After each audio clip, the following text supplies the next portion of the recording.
नमस्कार दोस्तों, welcome to Chanakya IAS academy. तो कैसे हैं आप लोग? आशा करता हूँ मस्त होंगे। ठीक है, तो देखिए आज हमें क्या पढ़ना है। देखिए टॉपिक देखिए, आपदा प्रबंधन। आपदा प्रबंधन का MCQ देखेंगे हम, क्योंकि हम लोगों ने पूरा टॉपिक कवर कर लिया था, पढ़ लिया था। टॉपिक पार्ट 1 पार्ट 2 दो करके आएगा। ठीक है, आपको पढ़ना है दोनों, उसके बाद MCQ लगाना है। उसके बाद आप MCQ आराम से लगाइएगा।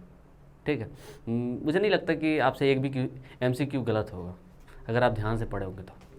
ठीक है, देखिए अभी लगा के देख लेते हैं। चलिए स्टार्ट करते हैं हम। हाँ ठीक है, पहला क्वेश्चन क्या कहता है, देखिए ध्यान दीजिएगा। निम्न में से कौन सा प्राकृतिक आपदा का उदाहरण नहीं है? प्राकृतिक आपदा का उदाहरण। देखिए मैंने आपको दो टाइप के आपदा पढ़ाया था, एक मानवकृत आपदा और एक प्राकृतिक आपदा। ठीक है, अब देखिए प्राकृतिक आपदा में क्या आ जाता है, जो प्राकृतिक के द्वारा घटित आपदा है, जैसे सुनामी, तूफान, भूकंप, चक्रवात, ये सब क्या है, ये सब प्राकृतिक के द्वारा घटित होता है। जैसे बादल फटना,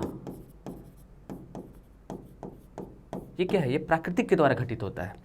दूसरा क्या होता है, एक मानवकृत, मानवकृत आपदा, मतलब मानव के द्वारा। तो उसमें क्या आ जाते हैं, जैसे युद्ध हो गया, नाभिकीय विस्फोट हो गया, ये नाभिकीय विस्फोट। ठीक है, चाहे देखा जाए तो कोई एक्सपेरिमेंट कर, जैसे नाभिकीय विकिरण, ये सब क्या हो गया, ये सब मानवकृत आपदा है। जैसे बांध, जैसे बांध, अगर बांध से जो आपदा आता है, जैसे कहीं आप ऐसे बांध है ना, कहीं आप बांध बना उसके पीछे स्टोर कर दे पानी को, इस पानी के कारण आसपास में भूकंप आ सकता है कि नहीं, चाहे ये टूट जाए बांध तो भी बाढ़ आ सकता है। तो ये क्या होगा, ये मानवकृत आपदा में आ जाएगा। तो क्या है, मानव के द्वारा जो आपदा आता है उसको मानवकृत बोलते हैं, जो प्राकृतिक के द्वारा आता है प्राकृतिक। ठीक है, समझ गया। अब ध्यान से देखिएगा, क्वेश्चन क्या कहता है कि कौन सा प्राकृतिक आपदा का उदाहरण नहीं है। प्राकृतिक आपदा का उदाहरण नहीं है, देखिए ये ज्वालामुखी विस्फोट प्राकृतिक आपदा का उदाहरण है, भूकंप प्राकृतिक आपदा का उदाहरण है, चक्रवात प्राकृतिक आपदा का उदाहरण है। लेकिन नाभिकीय विस्फोट तो आदमी करता है, इंसान करता है कि नहीं। तो ये हो गया मानवकृत आपदा का उदाहरण। तो कौन सा नहीं है, तो बी नहीं है। देखिए कितना आसान था, बस आपको थोड़ा समझना है। और ये इस टाइप का टॉपिक है ना कि इससे क्वेश्चन बनते ही बनते हैं, चाहे कि कोई भी एग्जाम हो। झारखंड में होने वाले सभी एग्जाम के लिए इंपॉर्टेंट है। और हाँ, इस टाइप के क्वेश्चन ना मेंस में भी बनते हैं। जैसे मेंस में आपका जो MCQ आता है ना, उसमें भी इस टाइप के क्वेश्चन आते हैं। चलिए सेकंड क्वेश्चन को देखिए। अब निम्न में से कौन सी मानव जनित आपदा का उदाहरण नहीं है? अब तो मैंने आपको बता दिया मानव जनित आपदा क्या होता है और प्राकृतिक आपदा क्या होता है। आप खुद से डिसाइड करिए। पहला, ये तो प्राकृतिक आपदा है, ये क्या हो गया, मानव जनित आपदा नहीं है, ये प्राकृतिक आपदा है। तो पहला ही आंसर सही हो जाएगा। ये नहीं पूछ रहा, ध्यान दीजिएगा, नहीं पूछ रहा कौन सा मानवकृत आपदा नहीं है। सुनामी तो प्राकृतिक तौर से आता है ना, और ये मानवकृत आपदा जैसे जैविक विकिरण हो गया, नाभिकीय विस्फोट हो गया, युद्ध हो गया, या फिर कहीं आप परीक्षण कर रहे हैं, मिसाइल परीक्षण। ठीक है, तो ये सब मानवकृत है, लेकिन ये प्राकृतिक है। ठीक है, समझ गया। चलिए नेक्स्ट क्वेश्चन देखिए, आशा करता हूँ समझ रहे होंगे। ठीक है, चलिए क्वेश्चन देखिए। क्वेश्चन कहता है कि निम्न में से कौन पारिस्थितिक असंतुलन का प्रमुख कारण है? प्राकृतिक असंतुलन मतलब प्राकृतिक का जैसे कि क्षरण हो रहा हो, प्राकृतिक का नाश हो रहा हो। ठीक है, तो उसका कौन सा मतलब कारण हो सकता है? बाढ़ भी हो सकता है, जैसे बाढ़ आएगा तो बहुत सारे घरों को बहा के ले जाएगा, बहुत सारे जंगल बर्बाद हो जाएंगे, जैसे इक्वेटिक जीव हैं वो बर्बाद हो जाएंगे, क्योंकि बाढ़ आएगा तो बहुत सारा कूड़ा कचरा का भी लेके जाएगा, तो वो जाएगा सुनामी में, मतलब समुद्र में। तो समुद्र में सबको क्या होगा, प्रॉब्लम होगा, जो वहाँ जीव जंतु रहते हैं। तो ये क्या होगा, असंतुलन का कारण बाढ़ भी है। सूखा, अब सूखा आ जाएगा तो पेड़ पौधे सूख जाएंगे, तो ये भी क्या है, प्राकृतिक असंतुलन का कारण है, और पारिस्थितिक असंतुलन का कारण है। ठीक है, जैसे युद्ध हो गया, अब युद्ध हो गया तो युद्ध में तो बहुत सारे मिसाइल चलते हैं, बम चलते हैं, गोले चलते हैं, क्या क्या सर्वनाश हो रहा है, कौन मालूम कर सकता है। ठीक है, तो इसमें भी तो पारिस्थितिक का नाश होता है कि नहीं। तो ये हो जाएगा तीनों, इसका ऑप्शन है डी, इसके उदाहरण तीनों है। ठीक है, तीनों प्रमुख कारण है। चलिए नेक्स्ट क्वेश्चन देखिए, इसका आंसर होगा डी। ठीक है, ये नहीं कि सर तीनों ठीक कर रहे हैं, कन्फ्यूज तो नहीं होना, नहीं होंगे। इजी चैप्टर है, आराम से पढ़ रहे हो।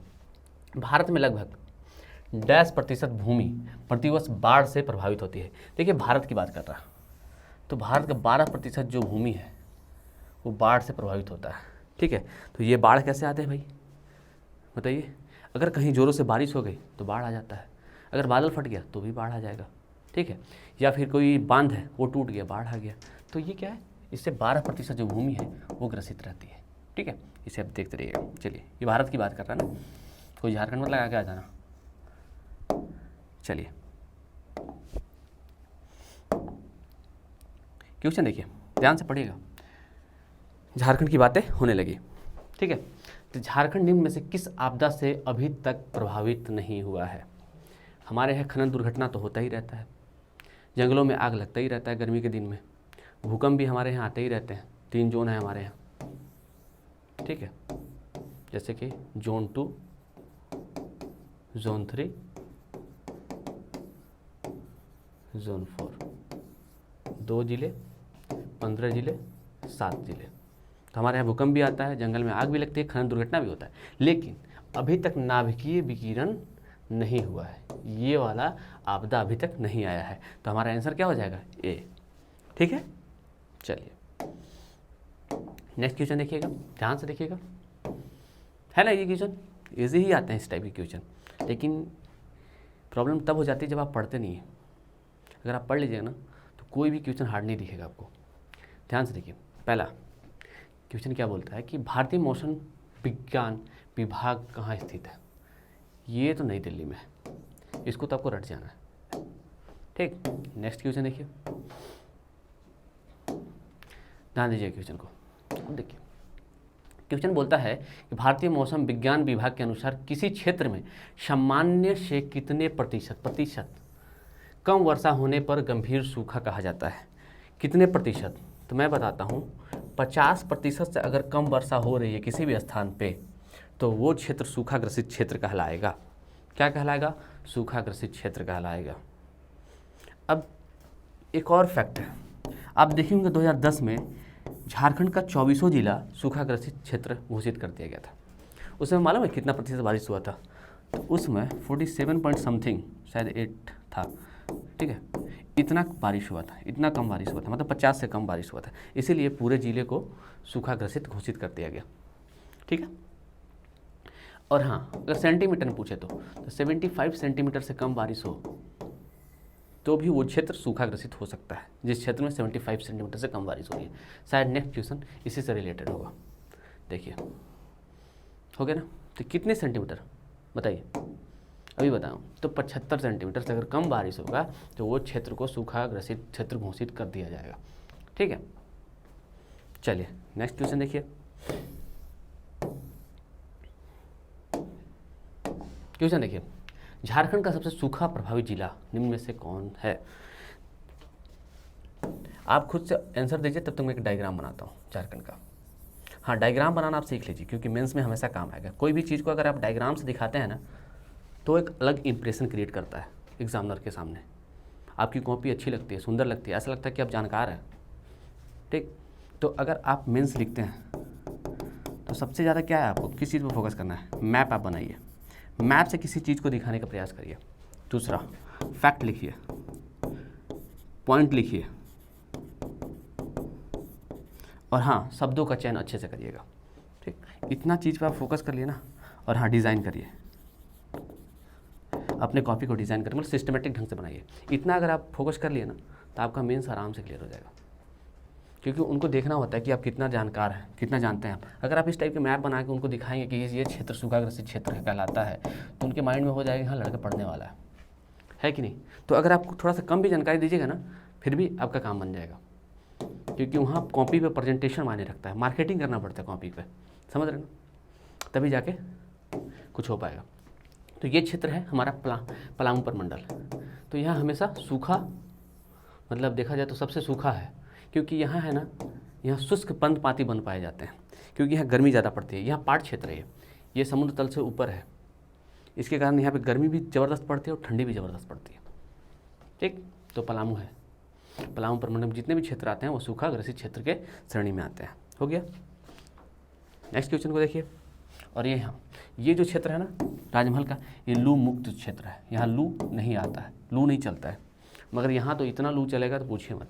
अगर आप मेरा वीडियो देख रहे होंगे तो मैं अभी ही बता दूं कि अगर आप टॉप 10 में देखेंगे ना, जैसे कि गर्म प्रदेश टॉप 10 में देखेंगे ना कहाँ सबसे ज़्यादा डिग्री है, तो मैं बताता हूँ डाल्टनगंज है, पलामू का क्षेत्र है जहाँ उसका मुख्यालय है डाल्टनगंज, वो 55 से लेके 57 डिग्री सेल्सियस तक चला जाता है, कभी कभी टॉप 10 में रहता है पूरे भारत के। इस टाइप की स्थिति है। चलिए नेक्स्ट क्वेश्चन को देखिएगा, ध्यान दीजिएगा। क्वेश्चन क्या कहता है क्वेश्चन कि सन डैश में राज्य के सभी 24 जिले सूखा प्रभावित थे। कब? तो 2010 में झारखंड के सभी जिले सूखा प्रभावित थे। उस समय 47% से भी कम वर्षा हुई थी। ठीक है, तो 50% से अगर कम वर्षा होती है तो सूखा क्षेत्र घोषित कर दिया जाता है कि नहीं, तो वही यहाँ इस टाइम हुआ था। चलिए नेक्स्ट क्वेश्चन देखिएगा। नेक्स्ट क्वेश्चन क्या कहता है, ध्यान दीजिएगा। राज्य के जंगलों में आग लगाने की क्या था, राज्य के जंगलों में आग लगने की प्रमुख समस्या निम्न में से किस पेड़ के बीज संग्रह से है। तो देखिए गर्मी के दिन में क्या होता है ना, महुआ का बीज और साल का वृक्ष लोग संग्रहण करते हैं, जिसके कारण क्या करते हैं ना, जैसे ये महुआ का पेड़ है, इसके नीचे इनकी पत्तियाँ पतझड़ हो जाती है ना, पतझड़ के कारण नीचे बैठ जाती है, तो इसको जलाते हैं लोग। अब इसको जलाते हैं ना तो इसको जलाने से बहुत से सारे जंगल में आग लग जाता है। तो ये स्थिति है, मतलब इनके बीज संग्रह के कारण आग लगने की संभावना ज़्यादा रहती है, क्योंकि भाई उन लोगों में जागरूकता की कमी है, या फिर कोई जला के छोड़ दिया, तो ये भी हो सकता है कि नहीं। चलिए तो इसको कैसे कंट्रोल कर सकते हैं, जंगल की आग को कंट्रोल करने के तरीके बताइए। हम क्या करेंगे ना, जंगल के बीच में एक रास्ता बना देंगे, जिससे क्या होगा ना कि इस तरफ का आग दूसरी तरफ नहीं जाएगा, वॉच टावर बना देंगे। ठीक है, तो इतना ऐसे कर सकते हैं हम, आग को कंट्रोल कर सकते हैं। ठीक, और ये महुआ और बीज का संग्रह कब होता है, देखिए ये भी आप समझ लीजिए। ये कहना गर्मी के मार्च और अप्रैल के महीने में इन महुआ और साल के बीजों का संग्रह किया जाता है। तो इसका आंसर क्या होगा, डी। इन्हीं के बीज के संग्रह करने से आग लगने की संभावना ज़्यादा होती है, क्योंकि लोग क्या करते हैं, उनकी पत्तियों को जलाते हैं। ठीक है, और गर्मी के दिन में वैसे भी घर्षण हो जाता है, उसके कारण भी आग लग जाता है कि नहीं। चलिए, झारखंड के किस जिले में जंगलों में आग लगने की समस्या नहीं होती। देखिए, एक रांची जो जिला है, यहाँ हमेशा जो जलवायु है ना एकदम ठंडी ठंडी रहती है, इसीलिए रांची को झारखंड का शिमला कहा जाता है। क्या कहा जाता है, शिमला कहा जाता है। अगर यहाँ ज़्यादा गर्मी पड़ गई ना जिस दिन, उस दिन बारिश हो जाती है। और ऐसा कहा जाता है जैसे जलवायु परिवर्तन के हिसाब से कि पहले के मुकाबले 30% ज़्यादा वर्षा होने लगा है। कहाँ, तो रांची में। ठीक है, 2-3 सालों में देखा गया है कि रांची में जितनी भी पहले औसत वर्षा होती थी उससे 30% वर्षा ज़्यादा होने लगी है। किसके कारण, तो जलवायु परिवर्तन के कारण। ठीक है, तो इसको ध्यान में रखिएगा। तो रांची में आग लगने की घटना नहीं होती है। चलिए नेक्स्ट क्वेश्चन को देखिए आप, क्या कहता है क्वेश्चन, ध्यान दीजिएगा। क्वेश्चन है कि राज्य की कितने जिले तड़िक मतलब लाइटिंग से प्रभावित है। तो लाइटिंग से 9 जिले प्रभावित है, याद रखिएगा। ठीक है, बाढ़ से 11 जिले प्रभावित है। ठीक ना, चलिए नेक्स्ट देखिए। नेक्स्ट क्वेश्चन क्या कहता है, झरिया कोलफील्ड में डैश के दशक से आग लगी हुई है। तो 1880 के दशक से यहाँ पे आग लगी है और अभी तक इस आग पे काबू नहीं पाया जा चुका है, मतलब पाया नहीं गया है। बहुत सारा योजनाएं आई हैं, भारत सरकार और राज्य सरकार दोनों मिल के भी इस आग को बुझाने का प्रयास कर रही हैं, लेकिन ये आग बढ़ता ही चला जा रहा है, क्योंकि ज़मीन के अंदर है। कभी कभी क्या होता है ना, कोई घर है ना, घर के अंदर से धुआं निकलने लगता है, आप समझ रहे हैं, ऐसी स्थिति हो गई है। तो ये घटना कब से स्टार्ट है, तो 1880 से। ठीक, चलिए अब देखिए क्वेश्चन देखिएगा। हुरीलाडीह कोयला खान दुर्घटना कब हुई थी। मैंने ये शायद आपको नहीं पढ़ा है, लेकिन मैं आपको बता दूं कि ये दुर्घटना 1983 में हुई थी। कब, तो 1983 में। चलिए नेक्स्ट क्वेश्चन को देखिए। लालमटिया खान दुर्घटना, शायद 13 लोग मरे थे इसमें। ये कब हुई थी, तो ये 2016 में हुई थी। तो आपको हर एक जो दुर्घटना हुआ है उसको याद करके रखना, शायद कुछ भी पूछ सकता है। अब देखिए नेक्स्ट क्वेश्चन देखिए। ये बोलता है निम्न में से किस फूल का संग्रह हाथियों के आक्रमण का एक प्रमुख कारण है। देखिए जो महुआ का फूल होता है ना, वो हाथियों का पसंदीदा आहार होता है। क्या होता है, आहार होता है। इनकी खुशबू से वो इनकी ओर आकर्षित होते हैं, ठीक है, जिसके कारण हाथियों का आक्रमण रिहायशी इलाकों में बढ़ जाता है, क्योंकि जो महुआ है वो रिहायशी इलाकों में ज़्यादा होता है, क्योंकि लोग महुआ बीनने जाते हैं, ठीक ना। और उसी समय अगर जो हाथी है ना अपने प्रमुख आहार को खाने के लिए आते हैं, जिसके कारण दोनों क्षेत्रों में अगर देखा जाए तो हाथियों का आक्रमण बढ़ जाता है शहरी इलाकों में। और इसके पीछे हाथियों का आक्रमण बढ़ने के पीछे बहुत सारे कारण भी हैं, जैसे नगरीकरण, नगर बनते जा रहे हैं, जंगल खत्म हो रहे हैं, वनों की कटाई हो रही है, फैक्ट्री लग रहे हैं, औद्योगिकरण हो रहा है, ठीक ना। तो ये सब भी उनका जो प्राकृतिक आवास से खत्म हो रहा है, कहाँ जाएंगे, है कि नहीं, बाहर ही रिहायशी इलाकों में ही आएंगे। तो ये कारण भी है हाथियों के आक्रमण के, ठीक है। नेक्स्ट क्वेश्चन देखिए, क्वेश्चन क्या है, निम्न में से कौन हाथियों के आक्रमण का प्रमुख कारण है। 1 जनसंख्या वृद्धि। देखिए जनसंख्या वृद्धि अप्रत्यक्ष रूप से, मतलब जनसंख्या वृद्धि का मतलब समझ रहे हैं, अगर जनसंख्या वृद्धि होगा तो नगरीकरण बढ़ेगा, लोगों का आवास बढ़ेगा, ठीक, वनों की कटाई होगी तो उनका प्राकृतिक आवास खत्म होगा, ठीक है। और ये देखिए नगरीकरण है ही, तो ये तीनों कारण है जिससे हाथियों का आवास है ना वन क्षेत्र में मतलब हमेशा गिरावट देखी जा रही है, जिसके कारण जो हाथी है ना वो जंगल को छोड़कर रिहायशी इलाकों में प्रवेश कर रहे हैं, जिससे हाथियों का आक्रमण बढ़ गया। तो चलिए नेक्स्ट क्वेश्चन देखते हैं, ध्यान से देखिए क्वेश्चन, ठीक है। क्वेश्चन क्या बोलता है क्वेश्चन बोल रहा है कि झारखंड में प्रतिवर्ष हाथियों के आक्रमण से मरने वालों की औसत संख्या कितनी है, 300 व्यक्ति है, जबकि झारखंड में 10 व्यक्ति है। तो मैं आपको बता दूं हाथियों से मरने की संख्या पूरे भारत में कितनी है, तो वो है 300, लेकिन अकेले 108 झारखंड में मरते हैं। आप समझ सकते हैं कि हाथियों के आक्रमण का प्रभाव किस टाइप का है। यहाँ पे जो अगर मतलब देखा जाए, जो लोग जंगल के आसपास रहते हैं वो हमेशा डरे सहमे रहते हैं कि किस टाइम ये हाथियों का आक्रमण हो जाए, क्योंकि हाथी जब आते हैं उनका घर और सबको उजाड़ देते हैं, कुछ लोग मर जाते हैं, कुछ लोग घायल हो जाते हैं, कुछ लोग अपंग हो जाते हैं, ठीक। तो सरकार को सोचना चाहिए इसके बारे में, और सरकार कुछ सोच भी रही है, बहुत सारा कार्यक्रम भी चलाया जा रहा है। और आपको मालूम होगा हाथी हमारी राजकीय पशु है, उसको मारना भी नहीं है कि नहीं। तो सरकार बहुत सारे कदम उठा रही हैं, जैसे वनों को बढ़ावा देना, ठीक, और पर्यटक क्षेत्रों को भी वो विकसित कर रही हैं, गज परियोजना भी चलाया जा रहा है दालमा अभ्यारण्य में। तो बहुत सारे कार्यक्रम चलाए जा रहे हैं केंद्र सरकार और राज्य सरकार दोनों के द्वारा। नेक्स्ट क्वेश्चन देखिए, क्वेश्चन क्या है, झारखंड राज्य के भूकंप से प्रभावित कौन से जिले जोन 4 होगा, जोन 4 में स्थित है। देखिए जोन 4 मतलब जोन 4 में 2 जिले हैं, कौन कौन से हैं, तो वो हो जाते हैं गोड्डा और साहेबगंज। ये क्या है ना, ये सबसे ज़्यादा संवेदनशील जिले हैं देखा जाए तो भूकंप की श्रेणी से, यहाँ पे हमेशा भूकंप आने की संभावना ज़्यादा रहती है, ठीक है, समझ गए। चलिए तो अब मेरा ऑप्शन हो जाएगा बी और सी। देखा जाए तो झारखंड में 3 जोन होते हैं, जोन 4,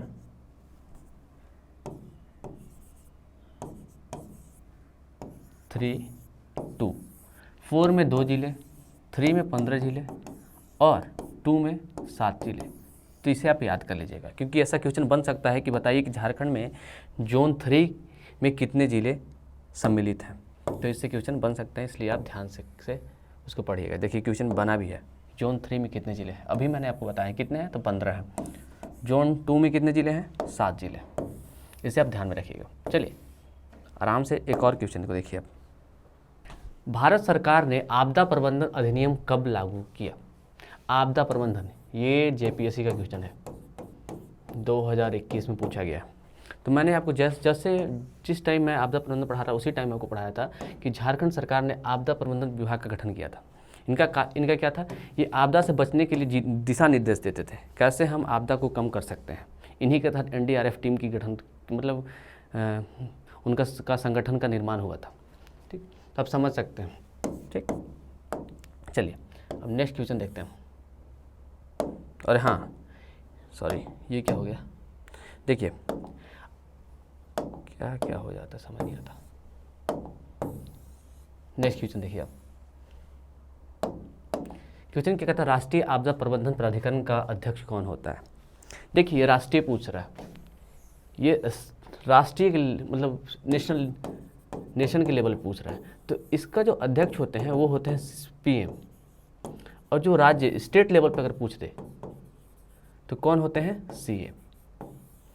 और राष्ट्रीय आपदा प्रबंधन प्राधिकरण का गठन आपदा प्रबंधन की धारा 3(1) के तहत होता है, और स्टेट में वही हो जाए तो धारा शायद कितना है, 14(1) के तहत होता है। इस धारा को आप याद रखिएगा, अक्सर क्वेश्चन पूछा जाता है। और हाँ, जैसे राज्य आपदा प्रबंधन का गठन कौन कर सकता है, तो राज्यपाल, और इनमें 9 सदस्य होते हैं, याद रखिएगा। ठीक, चलिए ये सब आपको याद रखना है, यही सब की पॉइंट है, और इसी से क्वेश्चन बनेंगे अक्सर। देखिए नेक्स्ट क्वेश्चन, देखिए क्या कहता है, निम्न में से कौन आपदा प्रबंधन का प्रमुख अवस्था है, प्रमुख अवस्था। देखिए आपदा प्रबंधन की 3 अवस्थाएं हैं। पहला, आपदा से पहले, आपदा से के दौरान और आपदा के उपरांत, तीनों जो है ना ये प्रमुख अवस्था है। आपदा से पहले आप क्या कर सकते हैं, तो आपदा से पहले अगर आपको मालूम है कि आपदा यहाँ आती रहती है, तो आप उस क्षेत्र के लोगों को ट्रेंड कर सकते हो, उनको ट्रेनिंग दे सकते हो कि कैसे कैसे बचना है। ठीक, कोई योजना बना सकते हो कि अगर बाढ़ आएगा तो किस प्रकार से बचना है। तो ये सब आप कब कर सकते हो, मतलब सूचना तंत्र को विकसित कर सकते हो कि आपदा आने से पहले मालूम चल जाए। तो ये कब कर सकते हो, ये आपदा से पहले कर सकते हो। आपदा के दौरान आप क्या कर सकते हैं, आपदा के दौरान आप जान माल की जो हानि हो रही है उसको बचा सकते हैं। जैसे अगर आपदा के दौरान क्या कर सकते हैं, लोगों को बचा सकते हैं, लोगों को बचाएंगे, उनको लाएंगे उनके आवास, चिकित्सा और भोजन का प्रबंध करेंगे। पहला तो हमारा प्राथमिकता यही ना होना चाहिए कि पहले क्या होता, दौरान मतलब आपदा के दौरान हमें ये पहली प्राथमिकता कि हमें लोगों को बचाना है, बचा के उनके सुरक्षित आवास देना है, उनको एक अच्छा ट्रीटमेंट कराना है और उनको भोजन व्यवस्था कराना है। ठीक, तो ये आपदा के दौरान इस टाइप के कदम उठाए जाते हैं। अब आपदा के उपरांत, आपदा तो ख़त्म हो गया भाई, तो क्या करेंगे, तो हम आपदा के बाद क्या करेंगे, इन लोगों का पुनर्वास कराएंगे, इनका आवास ख़त्म हो गया, उन लोगों का आवास बनवाएंगे। ठीक, जो परिवहन व्यवस्था है उसको दुरुस्त करेंगे, संचार व्यवस्था को दुरुस्त करेंगे, किसी को मुआवजा देंगे हम, और जितना कूड़ा कचरा उसको हटा के बाहर करेंगे। ठीक, और ऐसा रणनीति बनाने की कोशिश करेंगे कि अगर इस टाइप की दुर्घटना हो या फिर आपदा आए तो हम कैसे निपट सकते हैं। ठीक है, तो ये सब करते हैं कब, तो आपदा के उपरांत। तो तीनों समझ गए आप, तो इसका आंसर होगा डी। ये क्वेश्चन है ना, ये टॉपिक है, ये टॉपिक मेंस में भी आते हैं। तो आप अगर हर एक चीज़ों को समझेंगे, एक एक पॉइंट को लिखेंगे, तो मतलब आपका मेंस में भी काम करेगा। तो आप हर एक चीज़ को ध्यान से ऑब्जर्व करिए और उसको लिखते रहिए जो नया है। राष्ट्रीय आपदा प्रबंधन प्राधिकरण का गठन कब हुआ, तो राष्ट्रीय आपदा प्रबंधन प्राधिकरण का गठन 2006 में हुआ। कब, 2006 में, और इसके जो अध्यक्ष होते हैं वो सीएम होते हैं, याद रखिएगा। ठीक, और वही राज्य में पूछ ले तो राज्य में इसके अध्यक्ष होते हैं पीएम, और इसके अध्यक्ष राज्य में हो जाए तो सीएम, याद रखिएगा। चलिए नेक्स्ट क्वेश्चन देखिए, आ ही गया क्वेश्चन। देखिए राज्य आपदा प्रबंधन प्राधिकरण की अध्यक्षता कौन करता है, तो वो करते हैं मुख्यमंत्री।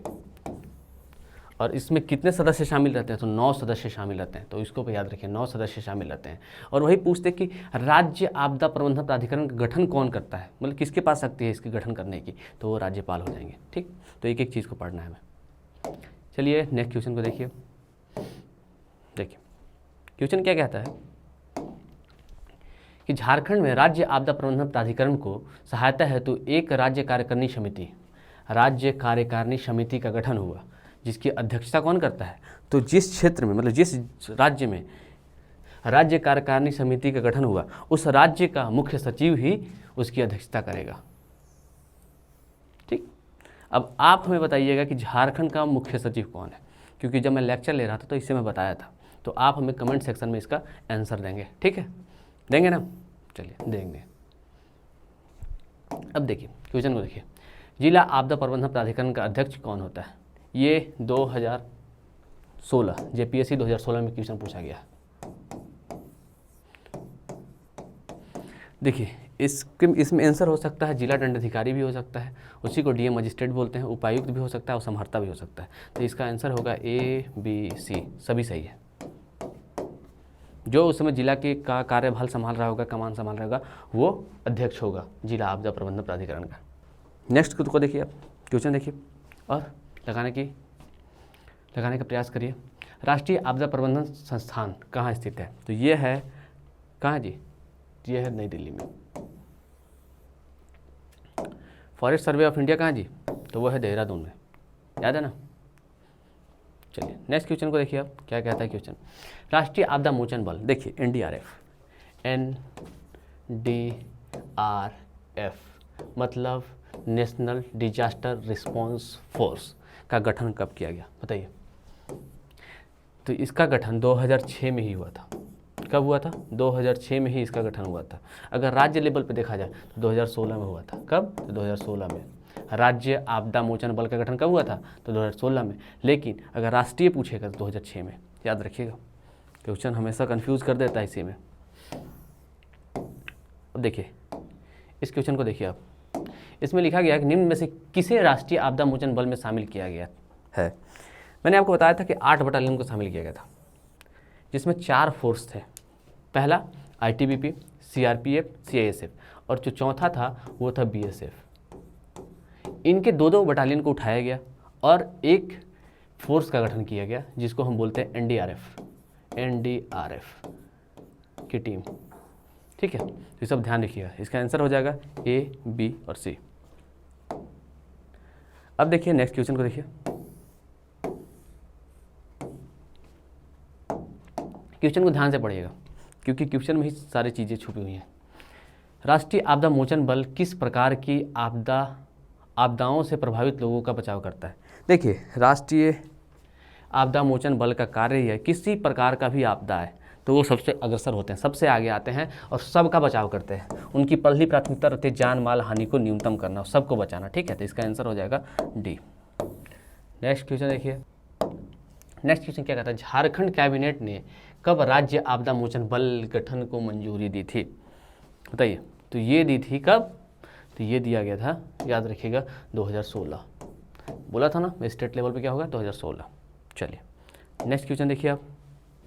अब देखिए क्वेश्चन आ गया, झारखंड राज्य में आपदा विभाग का गठन कब किया गया था? हमें तो मालूम है झारखंड आपदा जो विभाग है, झारखंड आपदा प्रबंधन प्राधिकरण जो है वो कितना भी को हुआ था जी? 28 मई 2010 को इसका गठन किया गया था। ठीक है, मगर योजना कब तैयार हुई थी? तो योजना 2009 में ही तैयार हो गई थी। लेकिन यहाँ पूछा जा रहा है कि झारखंड राज्य में आपदा विभाग का गठन, देखिएगा विभाग का गठन, तो विभाग का गठन 2004 में ही हो गया था। क्या है? 2004 में ही हो गया था। चलिए अब नेक्स्ट क्वेश्चन को देखते हैं हम। नेक्स्ट क्वेश्चन देखिए क्या कहता है, ध्यान से देखिएगा। क्वेश्चन क्या बोलता है कि राज्य आपदा रिस्पॉन्स कोष में राज्य एवं केंद्र का अनुपात कितना है? तो देखिए राज्य और केंद्र का अनुपात 25 है। राज्य 25% अनुदान देगा और केंद्र कितना देगा? सेंट्रल गवर्नमेंट, तो ये 75% अनुदान देगा। ठीक है, अगर देखा जाए तो स्टेट कितना और सेंटर 75। इसको आप याद रखिएगा, ये क्वेश्चन पूछा गया। अब देखिए नेक्स्ट क्वेश्चन देखिए क्या है क्वेश्चन में। क्वेश्चन है कि राज्य आपदा प्रबंधन योजना कब तैयार हुआ? राज्य आपदा प्रबंधन योजना, देखिए मैं बोला था आपको, राज्य आपदा प्रबंधन योजना 2009 में तैयार हो गया था। लेकिन राज्य आपदा प्रबंधन जो अधिनियम था वो कब लागू हुआ था? तो 28 मई 2010 को। इसको आप याद रखिएगा। ठीक, चलिए नेक्स्ट देखिए, आ गया सेम क्वेश्चन है, आगे कि नहीं? झारखंड राज्य आपदा प्रबंधन प्राधिकरण का गठन कब हुआ था? तो कब हुआ था? 28 मई 2010। ठीक, योजना कब तैयार हुआ था? 2009 में। देखिए अब ये क्वेश्चन को देखिए। क्वेश्चन क्या कहता है कि राज्य में किस वर्ष से आपदा प्रबंधन केंद्र का परिचालन श्री कृष्ण लोक संस्थान द्वारा किया जा रहा है? तो ये देखिए श्री कृष्ण लोक प्रशासन के द्वारा वहाँ पर ट्रेनिंग मॉड्यूल चलाया जाता है। आपदा से बचने हेतु लोगों को पायलट परीक्षण दिया होता है और ये कब से स्टार्ट है? तो 2007 से स्टार्ट है। ठीक है, और श्री कृष्ण लोक प्रशासन जो संस्थान है उसका जो स्थापना हुआ था वो 1951 में हुआ था। सॉरी 1951 या फिर 52, क्रॉस चेक कर लीजिएगा, 51-52 में हुआ था। ठीक है, चलिए नेक्स्ट क्वेश्चन को देखिए। क्वेश्चन को ध्यान से देखिएगा। क्वेश्चन बोलता है कि राज्य ग्रामीण विकास संस्थान कहाँ स्थित है, बताइए। ये क्वेश्चन इजी है और इसका आंसर आप हमें कमेंट बॉक्स में देंगे, ठीक है, देंगे ना। चलिए इसको मैं पास करता हूँ। चलिए, झारखंड स्पेस एप्लीकेशन सेंटर कहाँ स्थित है, मतलब GSAC कहाँ स्थित है, तो ये है रांची में। किसी किसी बुक में जमशेदपुर देता है, लेकिन इसका आंसर होगा रांची, ठीक है। ये क्या करते हैं, ये हमें मतलब आपदा होने से पहले ही हमें सूचना प्राप्त कराता है। जैसे अंतरिक्ष के द्वारा हमें ये सूचनाएं प्राप्त होती हैं कि यहाँ बाढ़ आने वाला है, यहाँ चक्रवात आने वाला है, देखते नहीं है। आज भी एक बार देख रहे होंगे आपके मोबाइल में हमेशा एक ठो SMS आता होगा, आता है कि नहीं। जैसे कि बाबू कि गढ़वा पलामू क्षेत्र में 3 घंटे में जोरदार बारिश होने वाली है, बारिश के साथ लाइटिंग की भी, मतलब लाइटिंग भी होगा, इस टाइप का आता है ना। तो वो सब किसके द्वारा भेजा जाता है, GSAC इसकी संभावना को व्यक्त करता है, वही आपको भेजा जाता है आपके मोबाइल में, ठीक है। तो ये क्या हुआ, और इसकी स्थापना कब हुई थी, 2003 में, याद रखिएगा, ठीक, रांची में है। अब नेक्स्ट क्वेश्चन देखिए। नेक्स्ट है कि बिरसा कृषि विश्वविद्यालय निम्न में से किस आपदा सुरक्षा हेतु कार्य कर रही है, किस आपदा, देखिए।